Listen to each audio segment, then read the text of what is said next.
जय हिंद सभी को बेटा। सबसे पहले तो आप सभी का हार्दिक अभिनंदन और स्वागत। और इस वीडियो में मैं आप लोगों के साथ डिस्कस करूंगा मगध साम्राज्य और चंद्रगुप्त मौर्य। देखिए, चंद्रगुप्त मौर्य का नाम जो है मगध साम्राज्य में बहुत गोल्डन अक्षरों में लिखा हुआ है। और उसका रीज़न ये है कि चंद्रगुप्त मौर्य ने एक बहुत वाइड साम्राज्य की स्थापना की और भारतीय उपमहाद्वीप को एक राजनीतिक इकाई के रूप में एकीकृत करने का कार्य किया।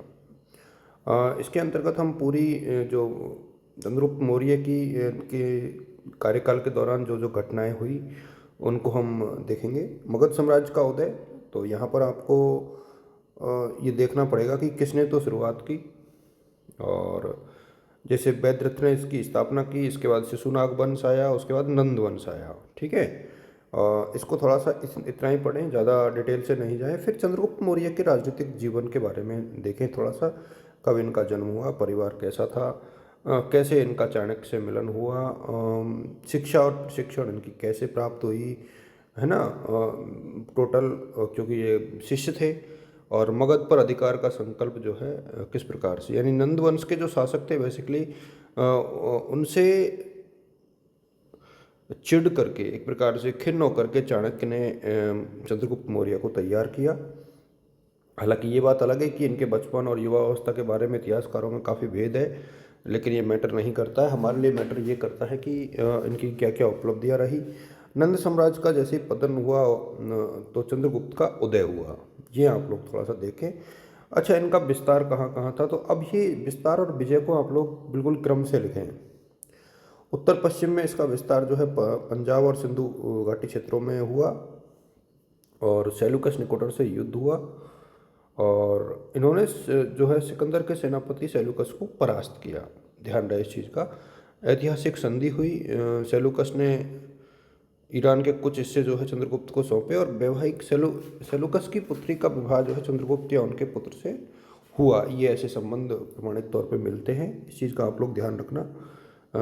ये थोड़ा सा इम्पोर्टेंट है। और इसकी जो पूरी जानकारी है वो मैग्नेस्तीज नामक जो विचारक हुए, जो यात्री आए, उन्होंने अपनी पुस्तक जो है इंडिका में इसका वर्णन किया।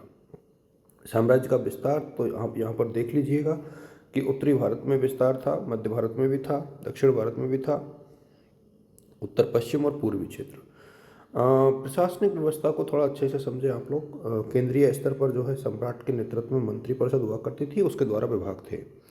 प्रांतीय स्तर पर राजकुमार और उनके आयुक्तों का शासन था। सैन्य प्रशासन में 6 अंगों वाली सेना हुआ करती थी और इसके अलावा स्थानीय प्रशासन हुआ करता था। चंद्रगुप्त मौर्य के कार्यकाल की हम लोग बात कर रहे हैं।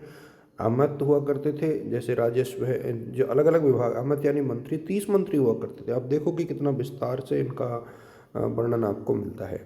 और एग्जाम में भी आपको बिल्कुल फ्लो चार्ट का यूज़ करना है, ये ध्यान रहे। अच्छा, ये जितने भी वीडियोज़ में बना रहा हूँ ना, बेसिकली मेरा टारगेट यहाँ पर BA MA के स्टूडेंट हैं। मैं बहुत डेप्थ में नहीं बता रहा हूँ। आप लोग अपने हिसाब से भी थोड़ा बहुत हेल्प जो है ले सकते हो, अपने पास उपलब्ध किताबों की हेल्प ले सकते हो, है ना। उस हिसाब से आपको चलना है। अच्छा, धार्मिक नीतियों की बात करें तो जैन धर्म के प्रति इनका जो लगाव था, बौद्ध धर्म को इन्होंने संरक्षण दिया, ब्राह्मणवादी परंपराओं का सम्मान किया, धार्मिक सहिष्णुता की बात जो है चंद्रगुप्त मौर्य ने की। तो चंद्रगुप्त मौर्य की जब आप बात कर रहे हो तो काफ़ी चीज़ें अपनों को निकल करके आएगी। और व्यक्तिगत जीवन का जो अंतिम चरण था, इन्होंने शासन का त्याग कर दिया 24 वर्ष के शासन करने के उपरांत। और इनके पुत्र बिंदुसार ने इस के पक्ष में इन्होंने सिंहासन का त्याग किया, दक्षिण की ओर ये चले गए। हाँ, श्रवण बेलगोला, और जहाँ जैन समुदाय का जो स्रोत था वो महत्वपूर्ण था। जैन तपस्या की इन्होंने और उसके बाद संलेखना, संलेखना का मतलब है स्वैच्छिक उपवास द्वारा जीवन त्याग कर दिया। ये इनका था। साम्राज्य और प्रस्तुत की बात करें हम लोग तो इनकी राजनीतिक एकता, प्रशासनिक व्यवस्था, बुनियादी ढांचा, अंतर्राष्ट्रीय संबंध, ये जो है काबिल तारीफ थे। आप इनको इसी क्रम में जो है देखिए कि इनका साम्राज्य का जो विस्तार था, विरासत थी, वो किस प्रकार से था। निष्कर्ष के रूप में देखोगे कि चंद्रगुप्त मौर्य को आप किस प्रकार से देखते हैं, तो कुशल रणनीतिकार के रूप में, दूरदर्शी प्रशासक के रूप में, न्यायप्रिय शासक के रूप में, आध्यात्मिक व्यक्ति के रूप में देखते हैं, क्योंकि अंत में इन्होंने खुद को सांस्कारिक जीवन थी वो त्याग करके जो है जैन सन्यासी ये बन गए थे। तो इस तरीके से ये बहुत महत्वपूर्ण है। आप इन सबको रीड करोगे तो मज़ा भी आएगा पढ़ने में। और ख़ास तौर पे आपको अच्छा लगेगा और एग्ज़ाम में भी आपके जो मार्क्स हैं वो बहुत अच्छे आएंगे। तो आप इस पूरे वीडियो को देखें, बार बार देखें।